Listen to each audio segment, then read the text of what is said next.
जय जगन्नाथ। प्रभु जगन्नाथ कृपारू आपण मैंने भलरे रही बोली मोर आशा। आज पुणी आपण मान सम्मुखें मु श्री गदाधर महापात्र उपस्थित होइछि किछि कथा कहवाई। आपण मैंने जानिथिबे समस्ते कहती कर्म न कले किछि हुए नाही, किंतु ता भितर जानते असंख्य व्यक्ति अलसुआ हो बसी रुहति। किछि परिमाण रे अछंती अल्प टिके काम कर सारा परे से कामटी को से छाड़ी दियंती। आउ किछि लोक अछंती सचोट मनरे निजर समस्त शक्ति समस्त बुद्धि से कर्म भितर लगे दियंती एवं कृतकार्यर पाहाच पर पाहाच उठी से माने शीर्ष रे पहुँची पारती। केमिति आज्ञा? केवल कर्म द्वारा। Work is God.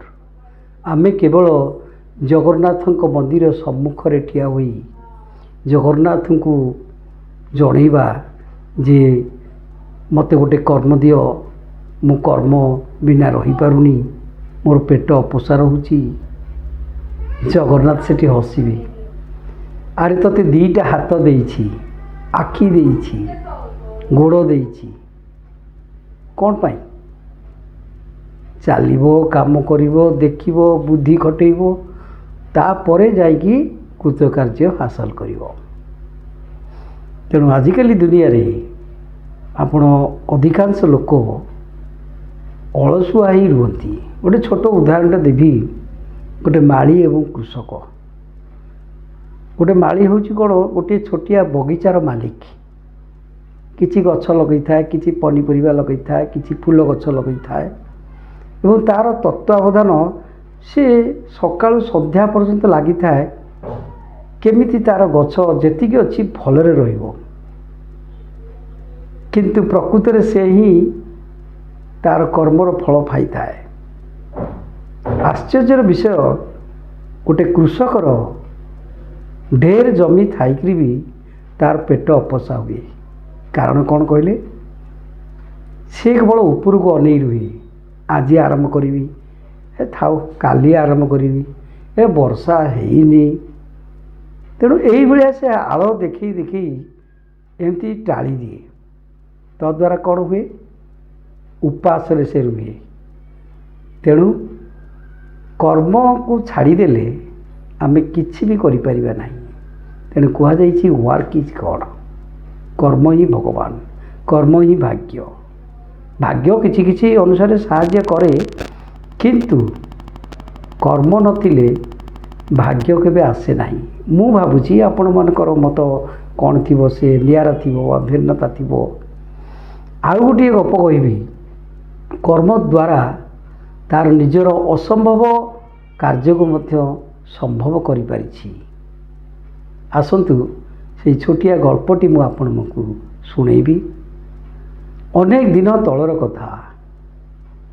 गोटे महुमाछी थिला एवं जिया भी थिला। दुई जन परस्पर बंधु।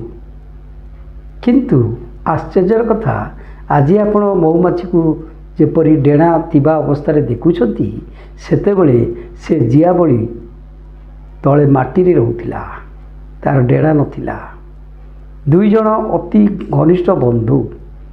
दुई जन मध्य सबले आलोचना हुए केमती खाइबा, कौन करवा, कौन नहीं। जिया किंतु पड़ी रुहे अलसुआ रकम, जहाँ हो माटी फाटी खाई देकी रही जाए।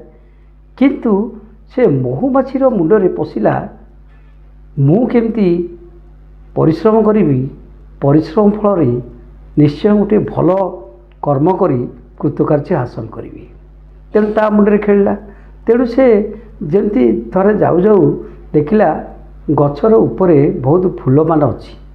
तेणु से फूल को धरिया पई चेष्टा कला। तले कादुଅ थाए, गछ उपर को चढ़िला, चढ़ी पारानी। एमती डेउ थाए, पड़ू थाए, डेउ थाए, पड़ू थाए, डेउ थाए, पड़ू थाए, किंतु तार चेष्टा केबे से छाड़ी न थाए। एमती धीरे धीरे धीरे धीरे धीरे धीरे डे डेका ଦେଖାଗଲା ତାର ଦୁଇଟି ଛୋଟ ଛୋଟ ଡେଣା ହେବାରେ ଲାଗିଲା।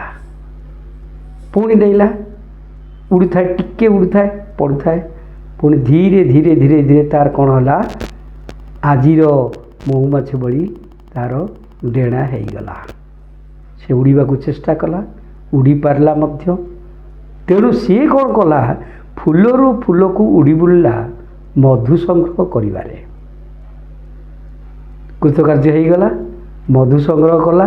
ବର୍ଷ ପରେ ବର୍ଷ ଏମିତି କଟି ଚାଲିଲା। ଏମିତି ଅନେକ ବର୍ଷ ପରେ ଜିଆ ସହିତ ତାର ଭେଟ ହୋଇନଥାଏ। ତେଣୁ ସେ ଜିଆକୁ ଦେଖା କରିବାକୁ ଥରେ ଆସିଲା। ଜିଆ ସେମିତି ପଡ଼ି ରହିଛି। ଜିଆ ଦେଖିଦେଲା ଯେମିତି ମହୁମାଛିକୁ ଚିହ୍ନି ପାରିଲା। ସେ ଆଶ୍ଚର୍ଯ୍ୟ ହେଲା, ୟା ଦେହରେ କେମିତି ଡେଣା ହେଲା। ତେଣୁ ଜିଆ କହିଲା, ଭାଇ ତୁ ତ ବଢ଼ିଆ, ଆଉ ଗଛରୁ ଫୁଲରୁ ଡେଉଁଛୁ, ଆଉ ଫୁଲରୁ ମଧୁ ସଂଗ୍ରହ କରୁଛୁ, ଖାଇବା ପିଇବା ତୋର ଅସୁବିଧା କିଛି ନାହିଁ, ମୋର ତ ପୁରା ଅସୁବିଧା। ମହୁମାଛି କହିଲା, କ'ଣ ପାଇଁ? ନା କ'ଣ କରିବା, ମୁଁ ତ ଯାଇପାରୁନି, ଅଳସୁଆମୀ ଶୋଉଛି, ଏଇ ଜମିରେ ଯାହା ମାଟି ଅଛି ସେଆକୁ ଖାଇ ଦେଇକି ଶୋଇପଡ଼ୁଛି ଆଉ। ତେଣୁ ମହୁମାଛି ତାକୁ ଗୋଟେ ଉପଦେଶ ଦେଲା, କହିଲା, ଠିକ୍ ଅଛି, ତୁ ପରିଶ୍ରମ କଲେ ଯାଇକି ଫଳ ପାଇବୁ, ପରିଶ୍ରମ କର। କେମିତି ପରିଶ୍ରମ କରିବୁ? ଏଇ ଯେଉଁ କୃଷକ ଯେଉଁ ଜମି ଚାଷ କରୁଛି, ସେ ଜମିକୁ ଫସଫସିଆ କରିବା ପାଇଁ ତୁ ଉପର ତଳ ଖାଲି କର। ଧୀରେ ଧୀରେ ସେ ମହୁମାଛିର ଉପଦେଶକୁ ଶୁଣିଲା ଏବଂ ଅଳସୁଆମୀ ତ୍ୟାଗ କଲା ଏବଂ ସେ ମାଟିକୁ ଫସଫସିଆ କରିବାରେ ଲାଗିଲା ଏବଂ କୃତକାର୍ଯ୍ୟ ହେଲା। ଶେଷରେ କୃଷକ ଯେତେବେଳେ ଜାଣିପାରିଲା ଏ ଜିଆ ହିଁ ଆମର ବହୁତ ବନ୍ଧୁ ଭଳି କାର୍ଯ୍ୟ କରୁଛି, ତେଣୁ ଜିଆ କୃଷକର ବନ୍ଧୁ ରୂପେ ହୋଇଗଲା। ତେଣୁ ଆସନ୍ତୁ ଆମେ ଏ ଦୁଇଟି ଜିନିଷ ବିଷୟରେ ଆମେ ପୁଙ୍ଖାନୁପୁଙ୍ଖ ଭାବେ ଆଲୋଚନା କରିବା। ଅର୍ଥାତ୍ ଜିଆ, ଯେଉଁ ଜିଆ ବସୁଥିଲା ବନ୍ଧୁର ଉପଦେଶରେ ସେ କ'ଣ କଲା, କୃଷକର ଗୋଟେ ବନ୍ଧୁ ହୋଇପାରିଲା, ଅର୍ଥାତ୍ ଭଲ କର୍ମ କରିକି। ମହୁମାଛି ମଧ୍ୟ ସେମିତି ଫୁଲରୁ ଫୁଲକୁ ଡେଇଁକିରି କେତେବେଳେ କାହାର କ'ଣ ଭଲ ଉପକାର କରୁଛି ଆପଣମାନେ ଜାଣିଥିବେ ଜୀବବିଜ୍ଞାନ ପଢ଼ିକି। ତେଣୁ ଦୁଇ ଜଣ ଆମ ଜୀବଜଗତର ବନ୍ଧୁ ରୂପେ ପରିଗଣିତ ହେଲେ। କିନ୍ତୁ ଗପଟି ସରିଯାଇଛି। ମୋର କହିବା କଥା, ଏ ସମାଜ ମଧ୍ୟରେ ମଣିଷ ଉପକାର କରିବା ପାଇଁ ଚିନ୍ତା କଲେ ମଧ୍ୟ ଏମିତି ମାୟା ସଂସାରରେ ସେ ଲାଗି ରହିଛି, ନିଜର ସ୍ୱାର୍ଥ ଚିନ୍ତା ଛାଡ଼ିଦେଲେ କାହାର ଉପକାର କରିବା ପାଇଁ ସେ ଡରୁଛି, ସତ କହିବାକୁ ସେ ଡରୁଛି। ତେଣୁ ଗପଟି ସରିଲା। ତେଣୁ ମଣିଷମାନଙ୍କ ବିଷୟରେ ଆପଣଙ୍କୁ ଅଜଣା ନାହିଁ, ଅଛପା ନାହିଁ। ତଥାପି ଗୋଟିଏ ନିବେଦନ, କର୍ମ ମଧ୍ୟରେ ନିଜକୁ ହଜେଇ ଦିଅନ୍ତୁ। କର୍ମ ମଧ୍ୟରେ ନିଜର ସଚ୍ଚୋଟତା ବଳରେ ପରକୁ ବିଶ୍ୱାସ ଭାଜନ କରନ୍ତୁ। ତେବେ ନିଶ୍ଚୟ ଆପଣ ସଫଳତା ହାସଲ କରିବେ। ଏଥିରେ ଦ୍ୱିରକ୍ତି ନାହିଁ। ରହିଲି। ଜୟ ଜଗନ୍ନାଥ।